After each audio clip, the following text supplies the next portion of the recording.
Hi there. Welcome to Baby Boomer Tales. My name is Jim. You can find us at babyboomertales.com. That's our webpage. Inside that webpage are links to everything we do pretty much. You ought to try it out. It's easy to get to, it's easy to navigate, and the greatest thing about it is I constructed that sucker all by myself.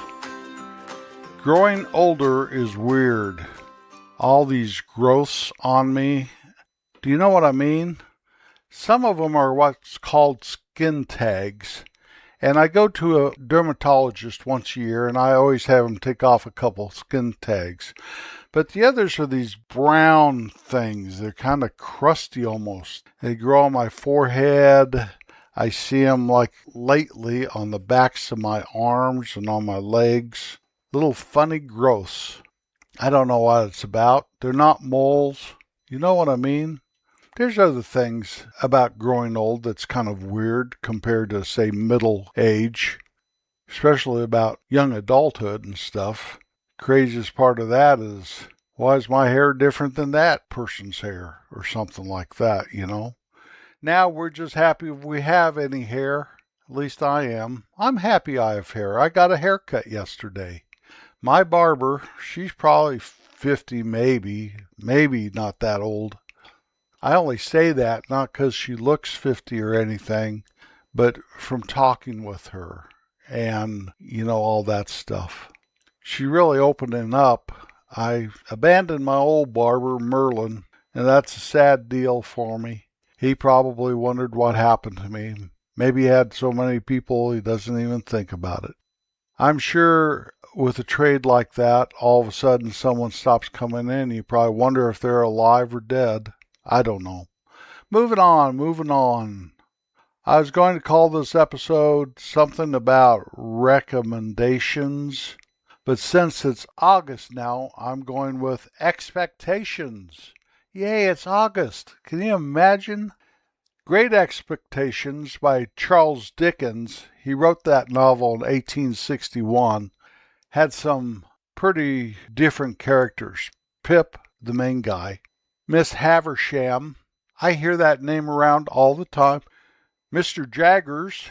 Now, did Mick name himself after that character in Great Expectations? Possibly. I guess Mick would read books, right?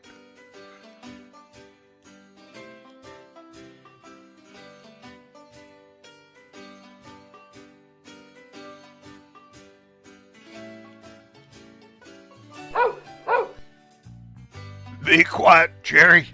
Homer's asleep. We don't want to wake him up. Hi, Pop. Where's he asleep? Right around the corner, sitting in that easy chair on the front porch. He's been sleeping for over an hour. I've been covering for him. I think he was up kind of late last night. Don't have the heart to wake him up, although I feel like I should just to get him. Well, Pop, is he okay? Oh, yeah, Homer. He takes a nap whenever he gets a chance. I know what you mean, Pop. Yeah. Do you need anything in the store, Jerry? No, I would just come to see Homer, see how he's doing. Well, I think he's doing okay. Katie's got him working pretty hard, and he sloughs off every chance he can get. Tell him I was here, will you, Pop? Nice seeing you. I'll be back later. That sounds good to me, Jerry. Wah. Hello, guys. I just shut my eyes for a second and, Dreamland tried to come in upon me, and I was dreaming about something, and I don't even know what. Did I say that right, Pop? Homer, go back to sleep. We're doing fine without you. Okay, Pop. Hasta la vista, Jerry.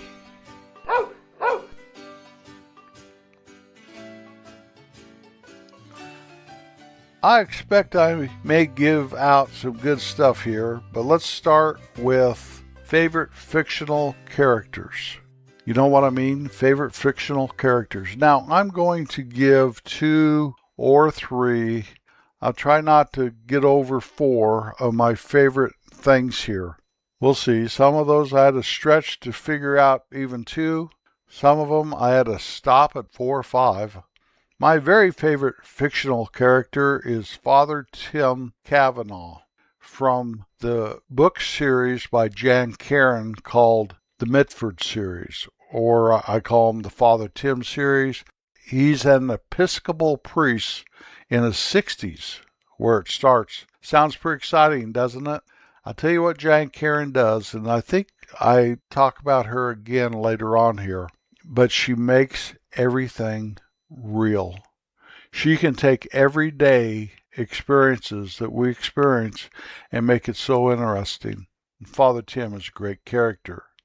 Another one, Samwise from Lord of the Rings. Frodo would be nothing without Sam. What a wonderful character Sam was. He is the everyday man. He is the underdog.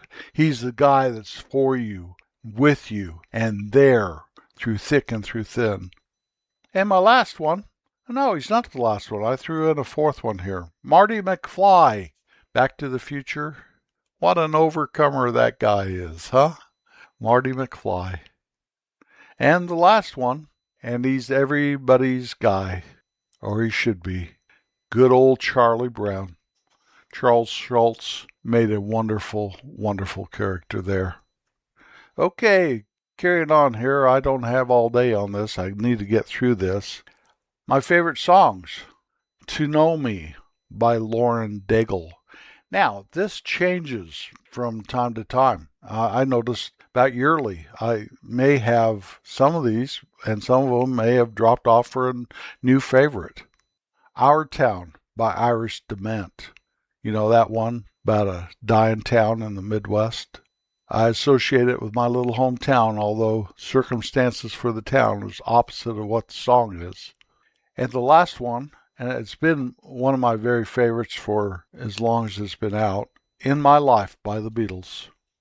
Favorite TV shows, The Wonder Years, Kevin, Paul, and Winnie. Monk, about this private detective. If you've never seen it, you oughta. He's kind of quirky. He's kind of lovable. You kind of feel sorry for him and admire him all at the same time. Northern Exposure, one of my very favorites. Little town up there in Alaska. And this last one, the theme song, is written and sang by Bob Dylan. It's called Parenthood, about the Braverman family. My favorite book series, my very favorite of all time, is the Father Tim Mitford series by Jan Karon. I covered that earlier. The Hobbit and the Lord of the Rings by J.R.R. Tolkien. I'm going to stop there with that. But books, To Kill a Mockingbird, remember Atticus Finch? The Grapes of Wrath by John Steinbeck. Paterno by Joe Posanski. It tells you about the famous college football coach that had a terrible fall from grace at the end, Joe Paterno. It's a real eye-opener. It's worth reading. The Last Child by John Hart. And one that's haunted me all my days, Wuthering Heights by Emily Bronte. Written in 1847, it was her only novel. My favorite westerns, Lonesome Dove, Butch Cassidy and the Sundance Kid. And the last one, and it was my favorite for years and years and years until Lonesome Dove came around, Little Big Man, Dustin Hoffman's greatest role, in my opinion. Now you might say Rain Man, and that's great too. Comic strips, For Better or Worse by Lynn Johnston. Ran from 1979 through 2008. About a family, and it's kind of real time. They grow older. From little kids, they grow older. Parents grow old. You know, all that. Calvin and Hobbes by Bill Watterson. 1985 through 1995. A boy with an active imagination and his best friend, his stuffed tiger. What a great comic strip. And the last one, Shirley and Son by Jerry Biddle. It only went from 2000 to 2003, and Jerry died while on vacation. Tragically died. He had another comic strip that went on at that same time called Geach. Geach is easy to find, and Shirley and Son is hard to find because it was such a short tenured on it. Both of them are worth looking up and seeing the world of Jerry Biddle. Favorite movies? This does change, and I could have put on 20 easily. The Sandlot, about some kids playing Sandlot baseball. What a great movie. Chariots of Fire, my all-time favorite movie. If you're into Summer Olympics, you ought to watch Chariots of Fire. And Oh Brother, Where Art Thou? That is a funny one. It's really the only thing I ever really liked George Clooney in, and he was really very good in it. Animated movies. I really got into animated movies when I started having grandchildren. Went to a lot of them with them. So, things like Bambi, Lady and the Tramp, Cinderella, those are out. Although Lady and the Tramp kind of stays with me. But here's my favorite animated movies. Up, greatest love story ever told in cinema. Most definitely. Shrek, about an old ogre. There's several of the Shrek movies. Gotta watch them in order. And Toy Story. And they're still making those. You ever have a favorite toy? Sitcoms. Seinfeld, Kramer, Elaine, George and Jerry. Everybody Loves Raymond. I'm watching that right now. I forgot how funny that show really was. I always have to have a sitcom going because I don't feel there's any sitcoms really that are any good anymore. We've lost our ability to make fun and not be offended. It's too bad. And the last one, Hot in Cleveland. That girl from, what was it, Frasier? That's it. I never liked her in that, but I really do on this one. Betty White at her finest, though. My favorite actress. There's two of them here from two different eras, Katharine Hepburn and Sally Field. Sally has a fairly new movie out. I really have always liked her, ever since she was Gidget. Actor, Denzel Washington and Robert Duvall. My favorite foods.